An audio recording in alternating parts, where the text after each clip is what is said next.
Alright. Y'all alright? Y'all alright? Is that alright? Is that alright? Baby.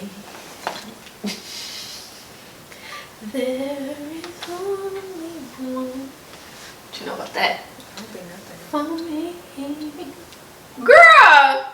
All you gotta do is Say yes. Oh, okay. You need to be a little nasally. What's up, y'all? Welcome to Girlapeutic. It's your home of therapeutic girl talk.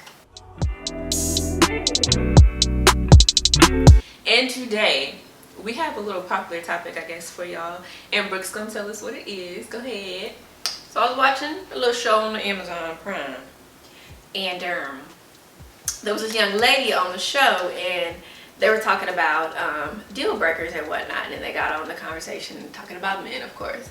And Miss Girl said that she felt like cheating is not a deal breaker. Like, she's not gonna go leave her man if he cheats. She said all that she asks is that he respectfully cheats, meaning he can go cheat, she just don't need to find out about it. And another young lady on there was like, oh, absolutely not. Like, no, like, what? And that just got my gears going, because it's like, that is a form of settling.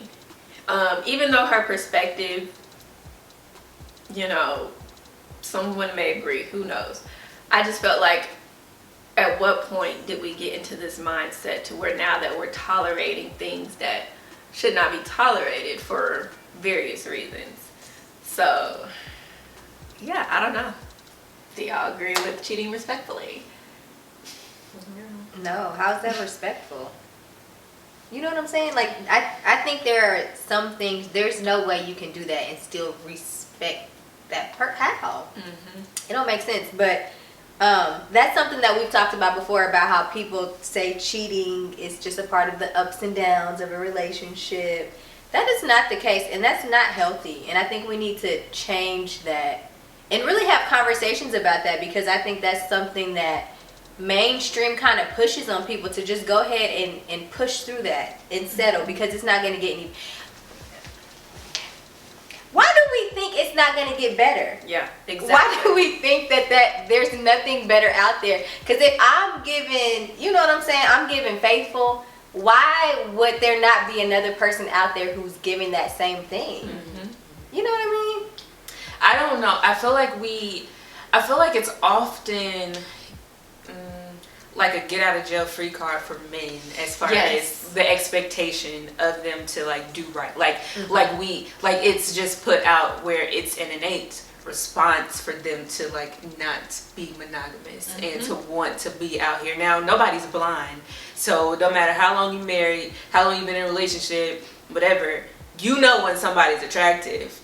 Vice, like, he knows, she knows. But just because someone's attractive, does that mean that you have to like forego the whole construct of your relationship? Right. You know what I'm saying? I think it's a weird, I don't know if it's a stipulation or it's just a weird stigma that like, and I think a lot of times when people who have that thought pattern, they already feel like men aren't faithful. I was just about to say, it goes beyond to just even settling. Like, you know, that person clearly has a totally different, like, they're far gone as far as like what a true man in a relationship actually should look like. And it may be based on experience too. Maybe she's had a lot of men to cheat on her, or you could have seen. Because that impacts you too. If you don't know that person exists out there, then it's hard for you to like visualize, realize, accept that type of person for yourself. It'll always be that expectation for, you know, him to go out. Yeah, I just feel like and not even just cheating, but just settling in general. Like, now there's a difference between preferences and settling. I want to make that clear, because we're talking about actual things that cause harm to you in your mental state when I say like settling. And I think that's a lot of times there's a lot of confusion in that, because you may have your deal breakers, but those deal breakers shouldn't harm you per se. Cheating and just literally settling for stuff that abuse, or any type of trauma or anything that can cause you harm is what I would consider settling. And it should never be in the name of, oh, I got a man, or oh, I got a woman. Like, and tolerating things that completely defile you as a woman. You're saying just being satisfied of having that person. Yeah, Okay. Exactly. I disagree. You know, like I disagree with the whole. What was it? The topic? cheating respectfully. The cheating respectfully. Oh yeah. Mm-hmm. I always, anytime I approach something, I do try to see it for both sides. I do see the meaning of it. Like, absolutely. I get the meaning. What you're saying is, don't disrespect me as far as, now, of course, the whole thing is disrespectful. Yeah. That's me on one side. The other side on me understanding what she's saying is, don't do it in front of my face. Mm-hmm. Don't go around having, her mail coming to our house, or pulling up at my house, or bought her rented her a condo and got her a car down the street. Like, people do that. That's disrespectful. And I think even if someone cheats, that just intensifies everything. Like, that's a snowball. But overall, I think, like you said, it's just really the value is reduced as far as what you are able to have in a relationship. Mm-hmm. Now, you may also feel like he can cheat respectfully because you gonna cheat respectfully. Women cheat too. So maybe that's your thing. But if that's what y'all do, then why not just open your relationship? At that point. Yeah. Like, I don't know. I don't get wanting to be with someone, but also know that, like, oh yeah, he go out there and do his thing. But he come home though. But he come home. That's not a trophy just to be like, he come home. Oh! I always hate it when girls be like, well, he was with you, but he was with me last night. Girl, that is not an award. Right. Because let him just stay over there. That's actually real. You won the award for slow. That's weird bragging. Weird behavior. That's just immature, too. Yeah, and that's the thing, too. You have to be, again, we talked about this before, when you get into an actual, mature, serious relationship, that's one of the main things, your mindset. And clearly, if you're cheating respectfully, you just clearly don't have the mindset to be in a serious, committed relationship with anyone.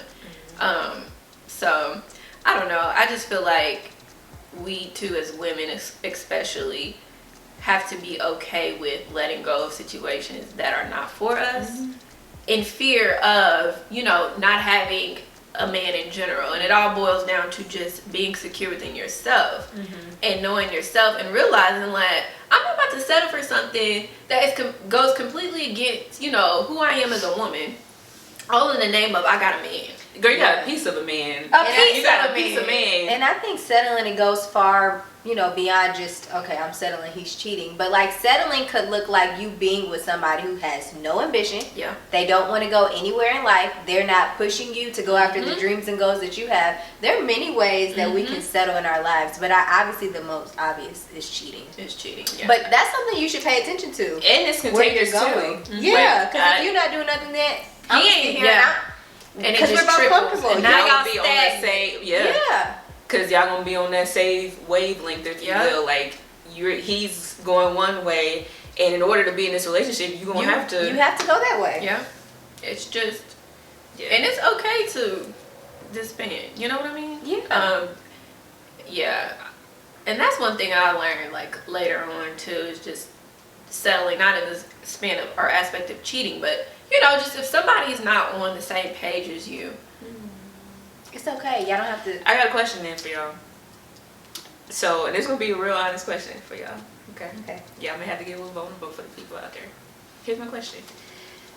With getting older, and you talk about settling, a lot of women settle because they feel like, I'm getting older, I have no prospects, I get this one, yeah, he does XYZ, but my question to y'all is, what would y'all say to a woman who is, say she's in her 20s and she's getting up, like she's not mid-20s no more, she's close to 30, or she's in her 30s or whatever, and she's feeling like the clock ticking.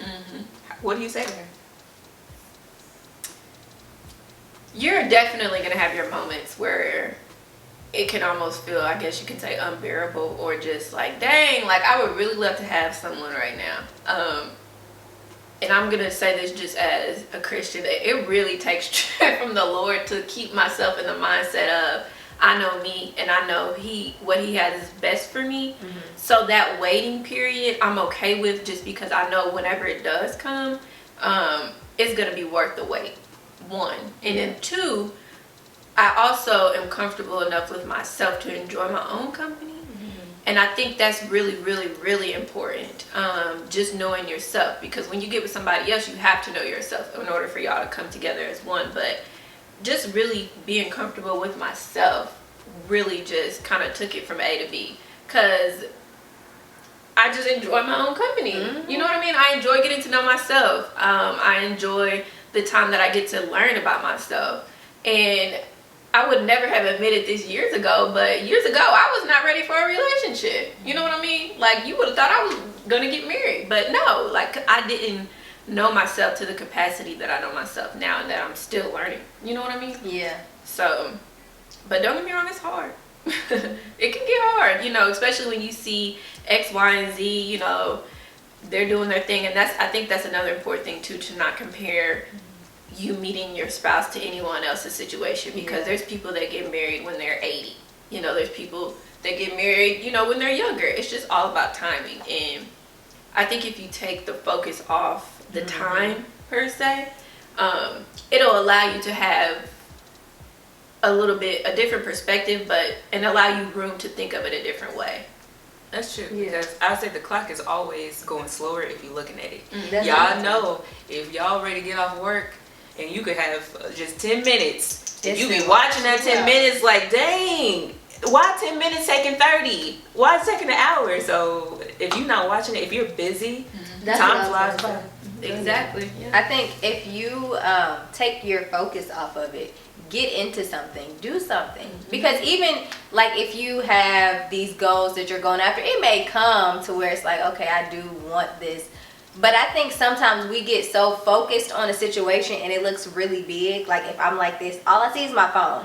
But if I'm like, let me look at the bigger picture, because while God is preparing me, He's also preparing my spouse. So while He's doing that, I'm gonna do what I'm supposed to be doing. If I'm supposed to start an organization, I'm gonna start an organization. If I'm supposed to be mentoring people, I'm gonna mentor people. But I think the issue was, especially for young Christian women, when you get into the church, it's like people put that on you. Like when you get married, like that's your focus now. When you get into a relationship or anything, it's like you automatically think, okay, I'm gonna have to get married, I'm gonna need this, I'm 30, but it's like there's so much more to life than marriage. I feel like that's a gift from God, but that's not the only gift from God. And I think if we really take a step back and start embracing the journey that we're on with God and every little thing He allows us to do before the man comes, you kind of just look up and the next thing you know, God did put this fine brother in your eye. We talked about this before too, just you know, the gift of being single. Like, people put this stigma that being single is a bad thing. It's not. Paul tells us that it's enjoyable. It's a joy. It's enjoyable. Or even if we want to take it there, you know, we'll talk about Naomi, how she positioned herself. But she was content, you know. She had lost her husband. You know what I'm saying? She was doing the Lord's work, and Boaz came right on along, but she wasn't focused on that. She was focused on her assignment, and it just kind of, it's very telling about how when you focus on yourself and what the Lord is telling you to do, that stuff will come along. It will come. It will come. But I feel like it's so important to enjoy this time while you have it, because you're not going to be single forever. So then, because sometimes people be so focused on getting into a relationship, they don't even enjoy this season. Then they get married and it's like, man, I didn't even get to do this. I didn't get to do that. And then you start looking at your marriage like that's not what you wanted. It's holding you back. Yeah, but it's really your fault because you didn't enjoy being single. Like getting to know yourself, hanging out with friends, not having to call and see how somebody doing. Like, you know what?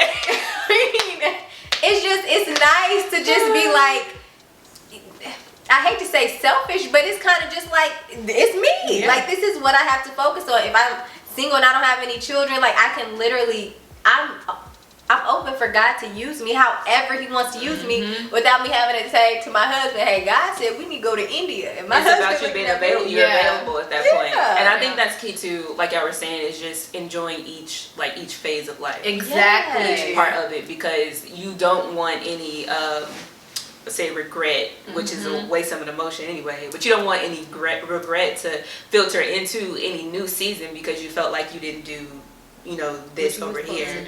Yeah. And even then, if you are watching someone who feels like you may have missed something in a previous season, to a certain degree, maybe you can still do that. Like maybe that's still your portion. It may look different, but things, life events, they don't stop you from being what you're supposed to be, or for you to do what you're supposed to do. Even the person that you're with, you marry, whatever, shouldn't do that.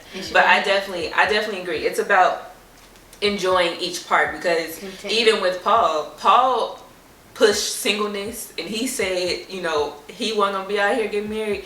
And we talking about, of course, Paul and Bible, but he wasn't gonna be out here getting married because as a married man, he understood, or as a person seeing married men, he understood that once you're married, you have to care about the things of the world. It becomes mandatory for you to not just, I'm not saying come down from, you know, your beliefs or whatever, but he knew that he couldn't just spend all day praying. You couldn't spend all day seeking the face of the Lord. He knew if I got a wife, somebody gonna knock on it. I got somebody, exactly, and that's to be accountable to. Lifestyle was meant to be single. You know, his desire was not to be married, so that wasn't in the cards for him, and that's okay. Don't just romanticize one aspect of life. We stop doing that. We gotta stop doing that. Because all of life is beautiful. It's what makes us us. You know what I mean? Like, I love that. Because when you get to that point, if you think about it, if you romanticize, say, just getting to a point where you get married, like, of course, you definitely may settle, because it's the image that I'm. Your one track mind. You know, so you'll find yourself, once you reach that point, you'll find yourself empty thereafter, because you have nothing else to look forward to. You did it. You know what I'm saying? And that's true too when it comes to even being married. If you desire to be married, you need your own thing. You still need to have stuff that you enjoy, that you love to do as a man, as a woman. And they've known that, like, I'll talk to y'all about this before, but that was something that I realized while being married. So if I'm able to tell my friends, and my friends have that tidbit already as single women, you know what I'm saying, going into a marriage, like, dang, yeah, I do need to have my own thing. What do I enjoy doing? What do I enjoy doing for myself? Because your man needs that too. Y'all gonna need that time. That space. That space together. And it's okay. That don't mean that we don't love each other. But it's something about being by yourself that can really be special if you allow it to be. If you can't sit with yourself, then you need to sit with yourself and figure out why you can't sit with yourself. Like, that's a bigger issue. We need to be able to sit with ourselves. Because if we don't know how to do that, then that means there's some internal work. Which, even going back to the girl with the cheating respectfully, that's internal work. It is. Because the question is, who hurt you, or what have you seen? What have you seen? Because someone has painted a picture of relationships in your mind to where you feel like, and to me, it comes down to you feeling like you're not worth someone being monogamous to you. So you're not worth someone saying, hey, I want to give my all because you deserve it at the end of the day. Just like you said, I'm not going to be over here giving faithful, and you over here giving willy-nilly. It's just so much into that, like, no. Yeah, and I think even now, this is just a little side note for everybody out there. If there's a person who is constantly in relationships, or you can't spend time by yourself, that's not somebody you necessarily want to actually be with. Let people figure out what they have going on, and you yourself really have to figure that out, because I think you take that into a relationship when you don't know yourself, and it just makes it 10 times harder on that other person who may know who they are. Well, you disturb their peace. Well, no, what you do is you seek for them to define you. And now, because I don't know the fullness of who I am, it's like, I need you to tell me who I am. Exactly. Give me a picture of who I am. And that can be frustrating. That's definitely frustrating for that person. But it's going to be frustrating for you too, because you're still trying to filter through, figure out, and all these other things, and uphold that person's interpretation of what you're supposed to do. And you're battling yourself at the same time. It's just not a good situation. And then if it doesn't work out, you're lost. Because that person's no longer there to tell you this is who you are. Let me tell you something. Spend time by yourself. It's okay. And don't even settle just in the dating phase. Cause let me tell you something. I dated a few where it's just like, you done got on my nerve. You got on my nerve. You done got on my nerve. You know, I was minding my business, and we came up in here, and you know, it just didn't. It's not a good situation.